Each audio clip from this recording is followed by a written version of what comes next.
간밤에 미국에서는 바이든 대통령의 취임식이 있었습니다. 이 바이든노믹스에 대한 기대감도 있고 또 우리 증시는 어떻게 대응을 하면 좋을지 좀 많은 분들이 많이 생각을 하고 계실 텐데 이 바이든이 이제 공식적으로 출범을 하면서 대규모 경기 부양책을 펼치죠. 그러면서 이제 코로나19에 따른 경제 회복에 집중하겠다라는 방침을 계속해서 이어가고 있는데 때문에 우리 주식 시장에도 조금 투자 심리가 회복되지 않을지 이런 기대감을 가지고 있는 분들이 많을 것 같아요, 대표님. 일단 뭐 미국의 대통령 취임식이 거행이 됐죠. 그리고 네. 미국 증시는 화답을 했습니다. 뭐 테슬라는 한 5%에서 6% 가까이 뭐 상승을 했고 넷플릭스는 17%대 상승을 좀 이끌어냈는데 그럼 우리가 이제 미국 대통령이 과연 누가 되느냐에 따라서 이 경우의 수라는 게 좀 과거에 네. 분석됐었던 그런 자료들이 있었죠. 조 바이든 대통령이 당선이 된다면 미국 증시 자체에서 기술주 중심의 좀 하락이 우려된다. 왜냐하면 반독점법에 대한 시행 여부에 대해서 이게 적용이 되면 기술주가 아무래도 성장을 하락을. 하거나 하는 어떤 네. 이 제약 요건이 발생할 수 있기 때문에 이러한 부분들 때문에 이게 우리나라 증시에도 역시 기술주에 영향이 있는 것 아니냐 이런 우려들이 좀 있었거든요. 근데 다행히도 어제 취임식에는 기술주가 그렇게 큰 등락폭이 없이 좀 유지가 됐던 그런 흐름이 좀 있었고 앞으로의 정책 기조는 조금 우리가 주목해야 될 변수들이 여러 가지 있습니다. 지금 조 바이든 대통령은 중국에 대한 대중 정책 기조가 강경해요. 트럼프 대통령의 이 강경 기조를 그대로 네. 조금 이어오는 흐름을 좀 보여주고 있고 뭐 취임식 연설에서도 중국을 또 언급하지 않았습니다. 이런 부분들은 미국과 중국의 무역 전쟁이 좀 더 본격화된다는 어떤 우려 이런 기대감 때문에 증시의 하락 요인 변수 중에 하나다. 그러니까 대외 변수 요인 중에 하나로 좀 볼 수 있다 이렇게 보여지고 그 다음에 지금 미국에서 뭐 연이어 이제 장은 좀 좋지만 네. 미국 역시 이제 유동성 장이거든요. 근데 우리나라도 역시 이런 흐름을 미국 장에 계속 이어서 받을 것인가라는 좀 의문들이 좀 있는데 이 부분은 뭐 저희는 좀 다르다고 봅니다. 왜냐하면 2월달, 3월달에는 이제 공포장이에요. 네. 즉 조정장 진입의 국면, 이게 조정장 국면에 이제 접어들 텐데 그래도 2월, 3월에 조정 이후에 3월 이후, 즉 4월 초부터의 주가 방향은 좀 그때 다시 우리가 좀 수립해도 늦지 않다. 다시 그렇지만 2월, 3월의 조정장에 대해서는 대비를 해야겠다. 이렇게 좀 정리가 됩니다. 네, 이 바이든 이제 정부가 출범을 하면서 투자 심리 회복, 유동성 장세가 계속해서 유지될 것이다라는 기대감도 있지만 또 반면에는 뭐 미중 무역 전쟁이 심화될 수도 있고 또 3월 이후에는 또 조정 장세가 다시 불러오르면서 주가 방향을 다시 조정 장세에도 대비를 해야 된다라는 의견을 내주셨습니다.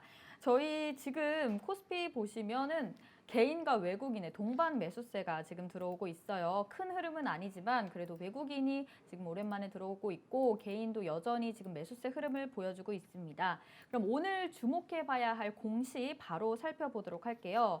먼저 저희 AS 그 전에 하고 가볼까요? 세트레가이 우리 변 대표님이 계속해서 이 세트레가이를 얘기해 주셨는데 세트레가이가 오늘까지 하면 무려 5거래일 연속 지금 급등세를 보여주고 있습니다. 세트레가이 지금 가지고 있는 분들은 정말 기분이 좋으실 것 같은데 대표님 세트레가이에 대해서 또 얘기해 주세요. 예, 지금 가격 제한폭까지 상승했던 부분이 좀 풀려서 상한가 부근에서 지금 거래가 좀 이루어지고 있는데요. 지난주 목요일 날 36,800원에 저희가 언급을 해드렸습니다. 당시 세트레가이가 하나 에어로스페이스와 이 인수 구도로서의 어떤 시너지가 있는가 이 부분에 대해서 좀 우리가 분석을 해드렸고 하나 그룹의 이제 의도였죠. 하나 에어로스페이스가 하나 시스템과 세트레가이를 연결하는 항공 우주 산업의 본격적인 어떤 횡보. 그 다음에 3월에 예정 중인 뭐 김승현 회장의 네. 경영 복귀까지 그런 어떤 이 빅픽처가 좀 예상이 됐다. 그래서 저희가 조정시 매수 관점, 그 다음에 세트레가이의 코스닥. 그러니까 세트레가이의 원래 이 경영 주체보다 하나로서의 어떤 인수 구도가 훨씬 더 이 모멘텀의 이 상승을 좀 우리가 예고했다라고 분석을 해드렸는데 그 이야기 뭐 끝나기가 무섭게 네. 연이어 정말 연이어 예. 지금 급등세를 보여주고 있는데 사실 저도 보유를 하고 있습니다만 많이 담지 못했습니다. 아쉽네요. 예, 그래서 좀 많이 아쉽고 너무 이렇게 불이 붙을 줄 몰랐는데 네. 자, 이제 저희가 간단하게 의견 좀 드릴게요. 자, 상한가 부근에서 지금 뭐 거래가 좀 이루어지고 있는데 자, 이제는 차익 실현 관점이다. 즉 중장기 모멘텀에 대해서는 의심의 여지가 없습니다. 근데 단기적 어떤 차익 실현을 하고 나서 주가가 조정을 주는 구간에 주식을 좀 모아가는 어떤 전략 이런 부분으로 중장기 접근을 저는 좀 추천을 드리는데 단기적으로는 사실은 뭐 주가가 한 80% 정도 급등하는 모습을 좀 연출을 했어요. 네. 그렇기 때문에 약간 차익 실현 내지는 뭐 분할 매도 관점에서 좀 접근하고 주가가 과대 낙폭 구간에 진입했을 때 네. 저점 매수하는 전략을 추천해 드리겠습니다. 네, 세트랙아이 오늘도 AS를 해드렸는데 일단 단기적으로는 차익 실현을 하고 좀 분할 매도하는 방안으로 잡아나가고 중장기 관점으로는 고점에서는 차익 실현을 하고 좀 조정 시에 저가 매수로 조금씩 다시 담는 것도 좋겠다라고 얘기를 해주셨습니다. 저희 그럼 오늘 수상한 공시 종목 본격적으로 들어가 보도록 할게요. 먼저 첫 번째는 아시아나 IDT입니다. 이 아시아나 IDT는 아시아나 항공의 자회사로 IT 서비스 업체인데요. 이 아시아나 IDT가 보유한 금호 리조트를 매각하겠다라고 지금 공시가 나온 건데 우선 협상 대상자로 금호석유화학을 선정했다라는 공시입니다.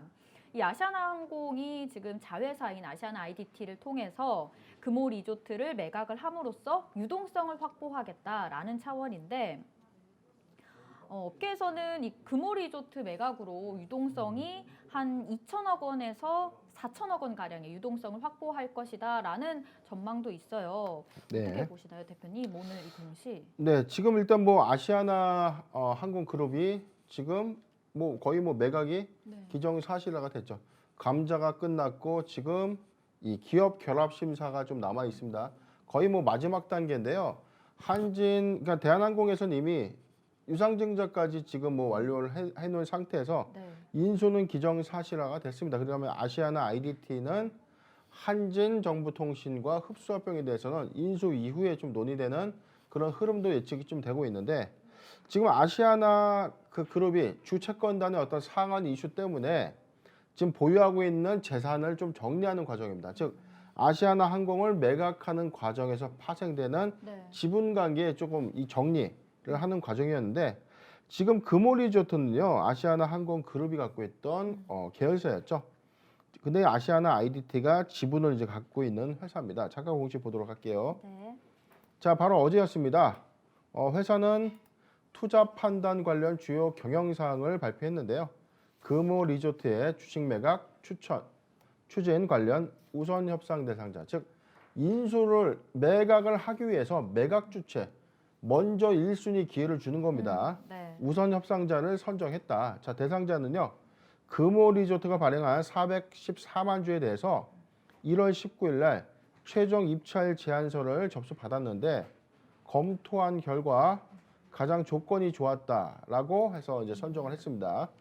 자, 우선 협상 대상자는 금호 석유화학입니다. 과거 아시아나 그룹은 박삼구 회장이 경영을 하고 있었고요. 박삼구 회장이 이제 동생이죠. 네. 박찬구 회장이 금호 석유화학의 또 회장직을 또 맡고 있는데 지금 형이 그룹 경영난에 이제 처하자 이제 동생이 주의 뭐 알짜 계열사를 인수하는 그런 흐름을 좀 보여주고 있다. 이렇게 좀 밝혀지고 있고 네. 일단은 뭐 아시아나항공 자체에서 지금 뭐 실탄 마련을 하기 위해서 이제 고군분투를 하고 있는데 일단 우선 협상자는 예상했던 대로 금호 석유화학으로 이제 집중이 되는 겁니다. 즉 매각을 하면 지금 뭐 최종 결정까지는 뭐 시간이 좀 남겠지만 그렇죠. 2천억에서 한 4천억 정도 매가를 좀 추정하고 있는데 물론 이제 본실사 들어가서 뭐 다른 부채나 이런 부분들을 한 번 더 탕감하는 확인하는 그런 절차들도 좀 필요할 것이고요. 네. 자, 그런 것들이 이제 최종적으로 확정이 된다면 이제 매각 종료에 따른 어떤 양수도 타법인 출자 주식을 이제 처분하는 그런 공시들이 좀 이어질 것입니다.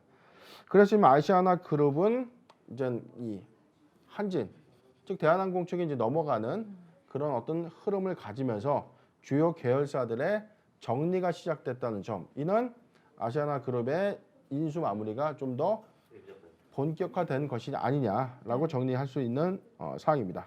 네, 오늘 이 아시아나 IDT가 주가는 강보합권에서 지금 흘러가고 있는데 주가가 지난해 12월 이후로 약간 큰 폭의 뭐 조정장까지는 아니지만 약간 2만 원 뭐 초중반대에서 지금 계속 왔다 갔다 하는 흐름을 보이고 있어요.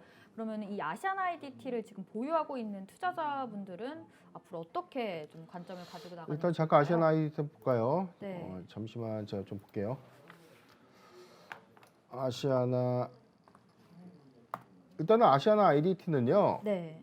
최근에 우리 차트를 좀 보더라도 자 일봉 차트 잠깐 볼게요. 네. 자 최근에 요 구간이었죠. 37,900원 뭐 요 구간. 자 2차 상승 구간이 있었는데 이게 바로 네. 이 부분이 뭐냐면 네. 그 아시아나 항공에 대한 매각 기대감이 반영이 됐습니다.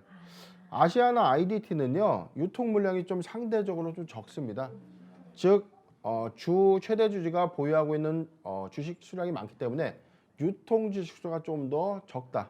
그렇기 때문에 주가가 아시아나 항공의 매각에 따른 어떤 기대감이 아시아나 IDT에 좀 더 힘을 받으면서 주가가 좀 급등을 했는데 자 조정받았던 부분은 뭐 지금 현재 대한항공에서 인수가 마무리되지는 않았지만 재료 소멸 관점으로 좀 보고 있는 식도 있고 최근에 다시 상승을 좀 보여주고 있지만 네. 금호 리조트의 매각으로 인해서 주가가 빠졌다라는 것은 이 모멘텀과 좀 적절치 않다 이렇게 보여지고 일단 재료 소멸 관점이라고 보기는 어렵습니다. 네. 아시아나 항공은 대한항공으로 뭐 인수가 거의 피인수가 뭐 기정사실화된 부분이지만 아시아나 IDT는 뭐 또 다른 상장 법인으로서 이제 운영하고 있는 거예요. 네. 그런데 지금 예상되는 이 시나리오가 한진정보통신과의 이 합병.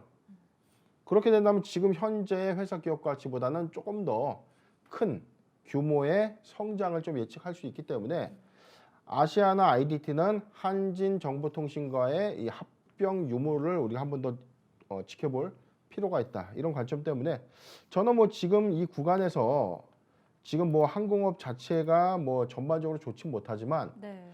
이 발권 시스템이거든요. 근데 지금 아시아나 항공과 대한항공은 코드쉐어라고 해서 항공사가 각각 뭐 기종에 따른 이 코드를 같이 이제 따로따로 이제 구분을 하는 이 부호 코드인데 이걸 같이 이제 쓸 수 있는 프로그램이에요. 즉 한진과 아시아나 항공이 이 어떤 시스템을 통합하는 데 있어서 비용이 이중적으로 발생되는 것이 아니라 네. 서버만 합치고 DB의 역량만 좀 더 강화시킨다면 충분히 쓸 수 있다. 그러니까 혼용해서 쓸 수 있다. 호환이 가능하다라는 이런 장점들 때문에 아마 이 합병 시너지는 예상이 될 것으로 좀 보여지고 합병 시너지가 이 모멘텀이 아닐까 저는 그렇게 분석이 됩니다. 아, 네. 이제 대한항공이 아시아나항공을 인수하면서 이 아시아나 IDT도 한진정보통신과 합병할 수 있는 그 합병 유무 이거를 이제 모멘텀으로 잡고 이 합병 시너지를 좀 재료로 잡아봄이 좋겠다라고 대표님이 얘기를 해주셨네요. 저희 아시아나 IDT는 여기까지 살펴보도록 하고 일신바이오와 대한과학을 같이 한번 좀 묶어서 봐볼게요. 콜드체인 관련주로 묶이는 종목이죠. 일신바이오, 대한과학이 공시가 나왔습니다. 이 백신 보관용 초저온 냉동고 계약 공시가 나온 건데 이제 다음 달이면은 코로나19 백신 접종을 앞두고 있습니다. 우리나라도 이제 본격적으로 백신 접종을 앞두고 있는데 이 콜드체인 시스템 구축을 위해서 조달청이 일신바이오와 대한과학과 냉동고 계약을 체결했다라는 공시가 발표가 된 건데요. 이 대한과학은 일단 일신바이오는 한 73억 원 가량의 계약을 체결을 했고 대한과학은 75억 원 가량의 계약을 체결했다고 합니다. 아무래도 이 화이자 백신과 모더나 백신은 영하 20도에서 70도 사이에 아주 초저온에서 백신을 보관해야 하기 때문에 콜드체인 관련주가 이 백신이 나오면서 부각받기 시작했죠.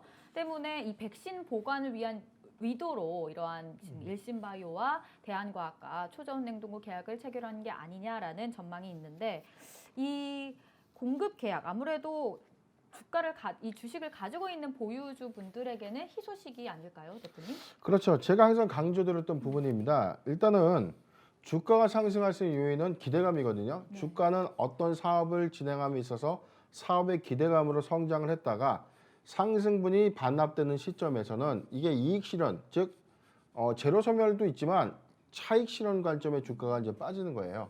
그렇다면 다시 2차, 3차의 상승 모멘텀을 가져가려면 자, 우리가 기대감으로만 예상됐던 사업의 실질적인 어떤 진행 그리고 이 사업으로서 얻을 수 있는 수익의 증가 이게 가장 기본적인 어떤 주가를 상승할 수 있는 요인 중에 제일 중요한 부분인데 네.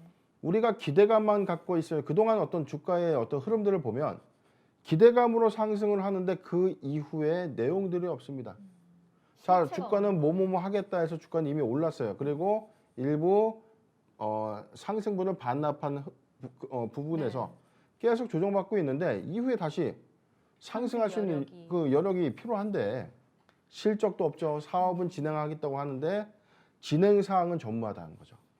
자, 그런 것들이 좀 해봤는데 어제 일신바이오와 이제 대한과학은 사실 코로나 미국 이제 이 코로나 19 백신의 이 초저온 냉동고가 필요하다는 소식이 전해지면서 최근 뭐 작년 11월부터 가격 시세를 좀 강하게 됐습니다. 그래서 12월을 정점으로 움직였던 종목입니다. 일신바이오와 대한과학 역시 11월에서 12월 뭐 같은 흐름이죠. 네. 여기서도 보면 11월에서 12월 부분으로 최고 시세를 냈는데 이후에 자 차익 실현 관점에 있어서 매물 나오죠. 매물이 있지만 네. 자 다시 올릴 만한 여력을 뭘로 가져가야 되는가? 자 수주나 실적이나 실적 변동성에 따라서 기업 가치가 바뀌어져야 된다는 겁니다. 자 그런 소식들이 어제 전해졌습니다. 잠깐 공시 볼게요. 자 일신바이오입니다. 바로 어제였습니다. 단일 판매 공급 계약 체결 소식을 전해왔습니다. 자 판매 공급 계약 내용은요 초저온 냉동고 공급 계약 체결 의건입니다. 자 최근 매출의 196억에 34% 비중에 해당하는 67억 원의 이 수주 공시를 뗐고요. 자 이게 이제 뭐 후속에서 좀 전해진 내용은 자 이게 수주 기관이 바로 조달청입니다. 조달청에서 나라장터라는 웹사이트를 운영을 하는데 거기에 입찰 제안을 한 거예요. 거기서 일신바이오와 대한과학이 입찰해서 승인이 된 거죠. 그래서 일신바이오는 초저온 냉동고 4개랑 과학장비 설치값 프로그램 해서 총 73억 원, 대한과학은 75억 4천만 원에 초저온 냉동고 3개, 혈액 냉동고 3개, 그 다음에 과학장비를 설치하는 값, 즉 프로그램입니다. 네. 이렇게 초도 납품을 했는데 자 제가 항상 주목한다는 이 부분들이 바로 34%에 해당되는 즉 초도 매출이 전년 매출액의 196억에 34%에 해당됩니다. 자 잠깐 대한과학도 좀 볼게요. 네. 대한과학도 역시 어제 같은 공시를 좀 제출했는데 대한과학은 최근 매출액 551억에 12.4%에 해당되는 68억. 즉 결코 일신바이오 입장에서는 결코 적지 않은 포지션, 즉 네. 34%에 해당하는 추가적인 어떤 매출을 확보했다라고 분석이 되고 대한과학은 12.4%, 10%를 초과하는 공급 계약을 이제 체결한 겁니다. 자 최근에 일신바이오는 뭐 국립중앙의료원의 초저온 냉장고를 2대 추가로 좀 납품을 했고 지속적인 어떤 납품 실적이 속속 나오는 거죠. 정부 방침은 다음 달부터 코로나19 백신 접종을 좀 준비하겠다. 그래서 지금 국공립 뭐 의원 또는 보건소 등에 이제 비치할 수 있는 초저온 냉동고를 지금 미리 확보를 하는 건데 네. 자, 이 수요는요. 백신 접종이 좀 더 본격화된다면 민간 의료 이 기관까지 이 수요 물량이 좀 증가할 것이다라는 관측 때문에 사실은 지금 뭐 12월은 끝났지 않습니까? 그렇죠. 자, 이제 4, 4분기는 끝났어요. 그렇다면 이 실적은 언제 잡힌다? 1, 4분기죠. 2021년도 1분기 실적으로 잡힐 수 있는 여지가 크다. 즉 작년보다는 올해 1분기, 2분기의 매출 향상이 기대될 수 있는 대목이라는 겁니다. 그렇기 때문에 지금 일신바이오와 네. 대한과학의 초도 물량 납품은 그 의미가 중요한 것이 아니고 이게 1분기와 2분기, 3분기의 실적 반영에 따른 이익 증가 이 사항은 곧 어닝 서프라이즈로 작용할 것이다. 이런 기대감을 우리가 주목해서 조정시 좀 매수 관점도 나쁘지 않다. 자, 그동안 기대감 때문에 주가가 상승을 했다면 네. 지금은 실적이 수반되는 상승 흐름으로 이어질 것이다. 그런데 우리가 뭐 백신이 접종된다고 해서 코로나19 관련된 치료제라든가 뭐 백신 관련주들의 재료 소멸은 맞죠. 맞지만 자, 제가 강조드렸던 기대감 끝나면 뭐 있죠? 실적과 회사의 외형적인 성장이 이어진다는 거죠. 네. 그래서 옥석 가리기가 중요한 건데 실적이 전무한 회사들은 도태될 것이고 실적이 나오고 이익이 나오는 회사는 이 주가의 추가적인 상승 모멘텀을 가져갈 것이다. 이 점을 우리가 반드시 좀 유의해서 대한과학과 일신바이오는 실적적인 성장에 눈여겨볼 필요가 있다라고 정리를 하겠습니다. 네, 우리가 초저온 냉동고, 이 콜드체인 관련주도 그동안 기대감 때문에 계속해서 급등하는 흐름을 보였는데 드디어 이렇게 계약을 실제로 체결을 함으로써 이제 실적이 생길 수가 있고 이 실적이 앞으로 향후 뭐 1, 2분기, 뭐 3분기 이러한 실적으로 되면서 어닝 서프라이즈까지 기대해 볼 수가 있겠다. 새로운 상승 모멘텀이 실체가 생겼다라고 얘기를 해주셨습니다. 때문에 조정 시 조금 매수해보는 관점을 가져도 좋겠다라고 의견을 내주셨는데 그러면 대표님 네. 지금 이 콜드체인 관련주를 조금 보유하고 있는 분들도 좀 있을 것 같아요.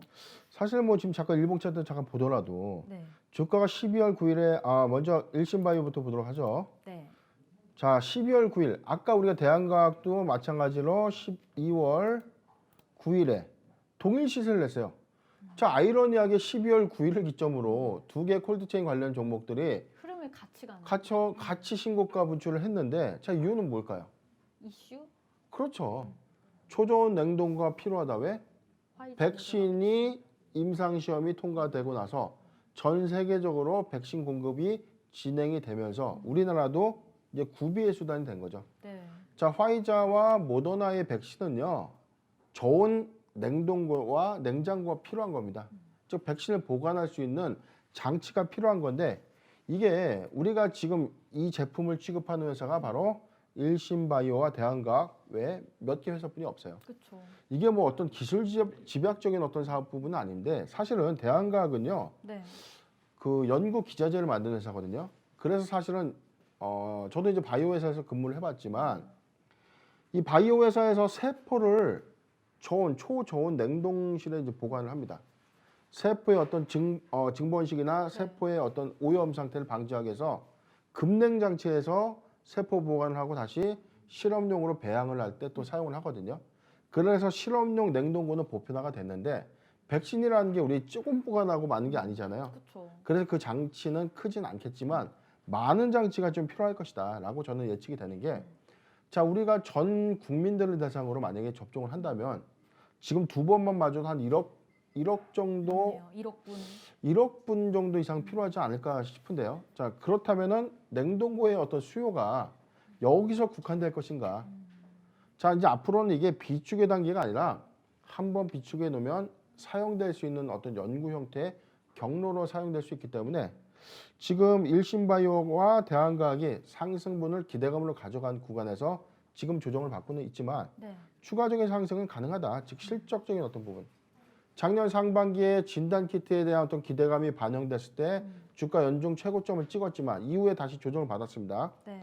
동일한 패턴이에요. 자, 상승을 했고 다시 반납을 했는데 다시 이제 이 부분에서 하락하고 나서 다시 지금 상승하는 이런 흐름을 좀 예측을 하고 있는데 자, 그럼 이 상승 요인은 뭔가? 작년 진단키트 관련 종목에서도 우리가 확인했듯이 네.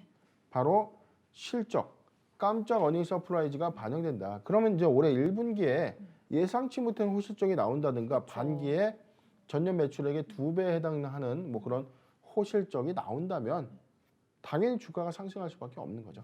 자, 이런 관점이기 때문에 지금 차트적 어떤 지표에서는 뭐 이건 일정 구간에서 단기적 대응에서는 뭐 일단 제로 소멸 관점이고 상당수 고가이긴 하나 실적의 어떤 컨선을 우리가 유지하는 이런 부분에서 대한과학과 일신바이오의 차트 흐름은 비슷하다.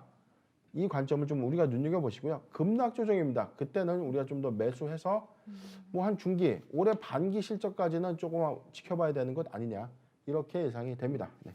네, 그동안 기대감으로 올라왔던 일신바이오 대한과학이 이제는 실적 추가 상승이라는 모멘텀, 실적으로 이 추가 상승 모멘텀을 가져갈 수 있기 때문에 충분히 장기적인 관점에서도 괜찮다라고 얘기를 해주셨고, 만약에 급락하는 경우에는 좀 저점 매수 해보는 의견도 내주셨습니다. 저희 일신바이오 대한과학 콜드체인 관련주 계약 공시 지금까지 살펴보셨고요. 다음 살펴볼 종목은 LIS입니다. 이 LIS는 레이저를 이용해서 다양한 산업 분야에 적용하는 레이저 응용기기 전문 회사인데요. 주요 매출원이 디스플레이 장비입니다. 근데 이 LIS가 최근 뜨거웠던 이유가 그 1조 원대 마스크 수출 계약을 체결했다. 더블A라는 회사와 1조 원대, 무려 1조 원대 마스크 수출 계약을 체결했다라고 발표를 공시를 했는데 뒤이어서 이 공급 계약을 철회했다라는 또 소식을 들려주면서 좀 한 차례 이슈가 있었던 종목이죠. 이 LIS를 거래소에서 이제 거래 정지, 또 벌점, 제재금 부과 공시까지 나왔습니다. 이 1조 원대 마스크 수출 계약은 고의적 사고다, 실수로 인한 이 계약 공시가 아니라 고의적 사고다라고 거래소에서 쐐기를 박음에 따라 벌점이 무려 9.5점이 부과가 됐고요. 이 벌점이 8점을 초과하면서 우리 어제죠, 20일 전날 이 거래 정지, 하루 동안 거래 정지도 받았던 종목입니다. 이 LIS 입장에서는 조금 사실 조금 억울한 면이 있다라는 지금 의견도 내보내고 있네요. 이 공시 어떻게 보세요, 대표님? 자, 회사 측 입장에서는 억울할 수 있겠지만, 자, 주주는 열불이 터지는 일이죠. 자, 회사의 그렇죠. 가당치도 않은 이 대응이다라고 좀 딱 잘라서 좀 이야기하고 싶고요. 네, 단호하게 얘기를 그렇죠. 해주셨네요. LIS입니다. 자, 이 회사 2011년 6월에 코스닥 시장에 입성을 했는데, 이 회사는 뭐 마스크 제조와는 좀 다른 어떤 사업 형태를 운영하고 있어요. 바로 공작 기계를 좀 만듭니다. 그러니까 디스플레이에 들어가는 응용 장비, 그러니까 검사 장비나 측정 장비들 같이 어떤 하드웨어적인 장비를 만드는 회사인데, 작년 12월에 했습니다. 잠깐 공시 볼게요. 네. 이 회사는 작년 12월 16일이었나요? 그죠. 이 회사 12월 16일 날 최종 보고서 보고, 네. 자, 단일 판매 공급 계약 체결을 했습니다.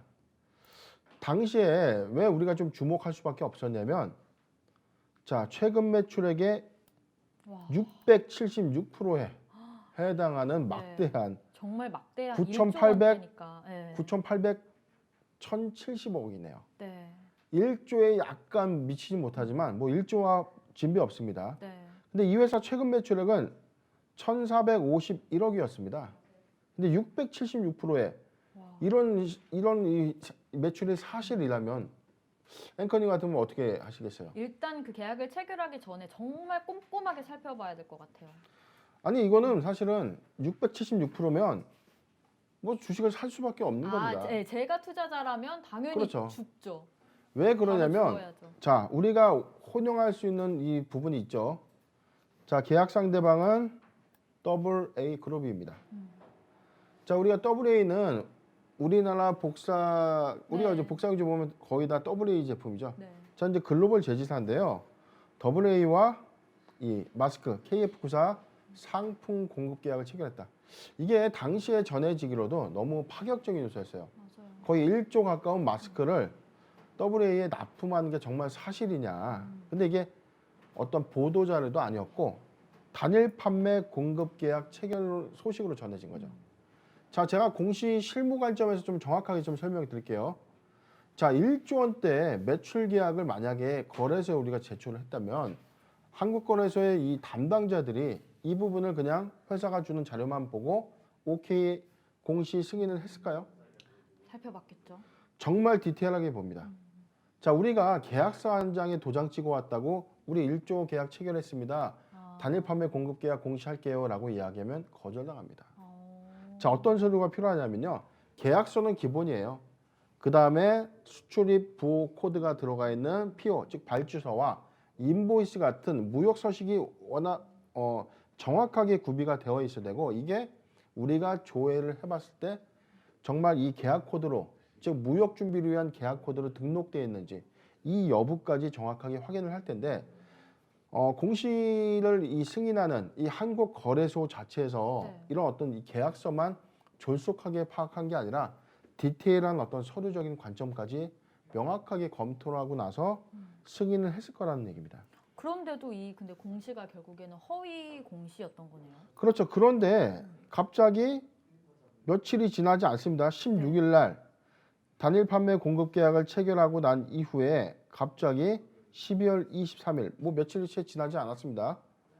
단일 판매 공급 계약 공시에 허위 여부에 대해서 구체적인 내용을 밝혀주세요라는 조회 공시 요구, 풍문 또는 보도 요청이 있었습니다. 그리고 회사는 답변을 했죠. 네. 자, 부인의 형태도 아니고요. 자, 기타 주요 경영 사항으로 발표를 했습니다. 아, 자, 기억나요. 네. 12월 16일 마스크 상품 공급 계약을 체결했고 이를 공시했는데 12월 24일 날 계약금이 안 들어왔다. 입금됐다. 이와 관련해서 LIS는 마스크 공급 계약을 체결한 적 없다는 WA 코리아의 발표에 대해서 확인한 결과 태국 본사 확인을 통해 공지한 것으로는 계약 자체가 없었다. 아하. 이렇게 이제 정리가 되면서 네. 단일 판매 공급 계약에 대한 공시를 철회하게 됩니다. 자, 여기 정정 나오죠. 공급 계약 해지, 공급 계약 철회 사유에 대해서 이제 밝혔다. 그렇다면은 이 소식만 믿고 이 모멘텀만 믿고 투자를 했던 투자자 입장에서 어떤 생각이 들죠? 배신감 들죠. 배신감을 넘어서 정말 회사에 사기와 진배 없는 이런 행위에 당황할 수밖에 없습니다. 그리고 회사는 불성실 공시법인으로 지정 예고했습니다. 최근 뭐 누적 벌점은 1년간 0점이었어요. 그런데 우리 현행 규정은요. 이렇게 막대한 사기극을 펼쳐도 네. 한 건에 대해서 공시에 가할 수 있는 최고 벌점은요. 12점에 과징금은 4,800만 원이 최고입니다. 그럼 우리가 몇 점 넘으면 상장 폐지 실질 심사 가죠? 15점 넘어야 되잖아요. 자, 이렇게 1조 사기극을 펼쳐도 15점을 넘지 않기 때문에 아무런 이 벌점상의 제약이 크게 없었다. 근데 최근에 바로 어제였죠? 그저께였습니다. 불성실 공시 법인으로 최종 통보가 됐는데 네. 자, 이용은 공시 불이행입니다. 단일 판매 공급 계약의 체결 허위 공시를 인지를 했고요. 자, 누적 부가 벌점은 9.5점. 그다음에 과징금은 3,800만 원입니다. 그런데 조금 아이러니하죠. 네. 공시 책임자랑 담당자들에 대해서 교체 요구를 했습니다. 자, 교체 요구를 하면 회사는 교체를 해야 됩니다. 근데 지금 사람 2명 뭐 자른다고 1조 사기극이 그렇죠. 다시 없었던 일이 되는 것은 아닌데 네. 자, 회사는 이 건으로 인해서 어찌됐던 막대한 신뢰를 잃은 거죠.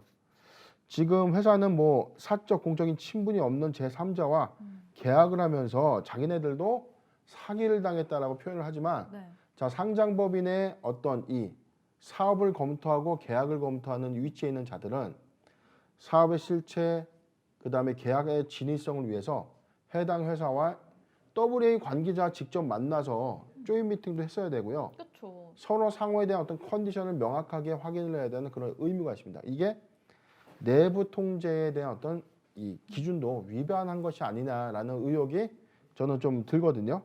그렇기 때문에 회사가 어떤 의사결정을 함에 따라서 내부 통제의 어떤 기준이 좀 미흡했다라는 대목도 지금 밝혀지고 있고 일단 실체가 오리무중인 뭐 1조 계약에 대해서 WA는 부인을 했습니다. 즉 계약 당사자는 이런 계약을 체결한 사실이 없다는 거죠. 그럼 중간에 누군가는 이 계약 체결로 인해서 이득을 취했을 것이다. 잠깐 차트를 볼게요. 네. 자, LIS는 이로 인해서 이제 투자 환기 종목이 좀 지정이 됐습니다.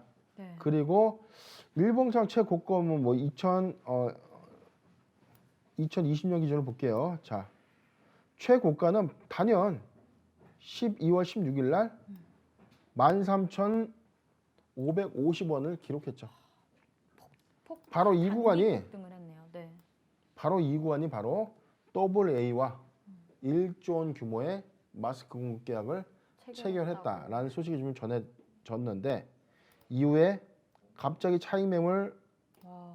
자, 거래량의 이야기를 해주고 있습니다. 네. 누군가는 이를 목적으로 주식을 취득한 흔적이 있어요. 네. 그리고 바로 요 구간에 차익 매물을 쏟아져 냈다. 이 피해는 고스란히 개인 투자자만 받는 소액주주들이 다 고스란히 이 피해를 전가받은 상황입니다. 물론 저의 추측이 아니라 이런 경우는 테마기획 금감원의 어떤 테마기획 조사팀에서 해당 사실에 대한 어떤 조사가 좀 이루어질 겁니다. 허위 사실에 대해서 주가가 급등했고 이로 인한 시세 차익을 본 자가 있다면 당연히 처벌받아 마땅하다.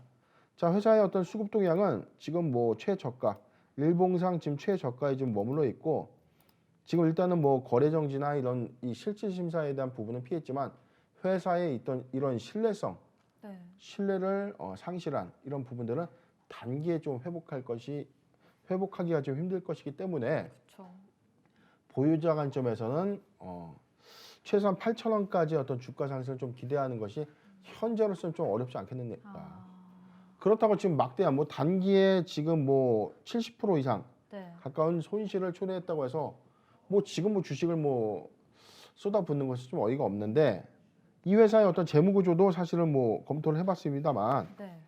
재무 구조 또한 재무 구조가 그렇게 취약적인 회사는 아니었어요. 아, 주 사업에 대한 어떤 매출 쉐어 요건은 좀 좋았는데 어떤 무리수, 어떤 이유에서인지 모르겠지만 주가가 인위적인 상승을 통해서 이 하락 요인을 좀 초래했다. 이런 점들이 지금 이 LIS의 네. 상승 요인을 좀 막고 있다라고 정리가 되는 대목입니다. 네, 아무래도 이 공시를 개인 투자자들은 객관적인 지표로 순전히 믿을 수밖에 없잖아요. 또 그런 목적으로 또 이렇게 공시를 발표를 하는 거고. 그런데 이 공시가 허위 공시로 결국 벌점 제재금 부과까지 받은 이런 상황에 투자자 입장에서는 정말로 신뢰감이 떨어지는 그런 소식이 아닐까 싶습니다. 네, 저 이렇게 해서 오늘 세 가지 종목, 일신바이오 대한과학, 또 IC아나 IDT, LIS까지 이렇게 오늘도 공시를 낱낱이 파헤쳐보는 시간을 가졌는데 여러분 오늘 어떠셨나요? 여러분도 변영인 대표와 함께 하면서 오늘도 기업 그 주가의 속내를 많이 파헤쳐보면서 또 재밌는 공부도 해볼 수 있는 시간이 되었으리라 생각이 됩니다. 저희 오늘 변영인의 수상한 공시는 여기까지 하고요. 저희는 변영인의 수상한 공시 다음 주 월요일에 이 시간에 또 여러분 만나 뵙겠습니다. 저희 계속해서 이어지는 프로그램도 있으니까요. 많이 시청 부탁드립니다. 좋아요, 댓글, 구독 마구마구 달아주세요.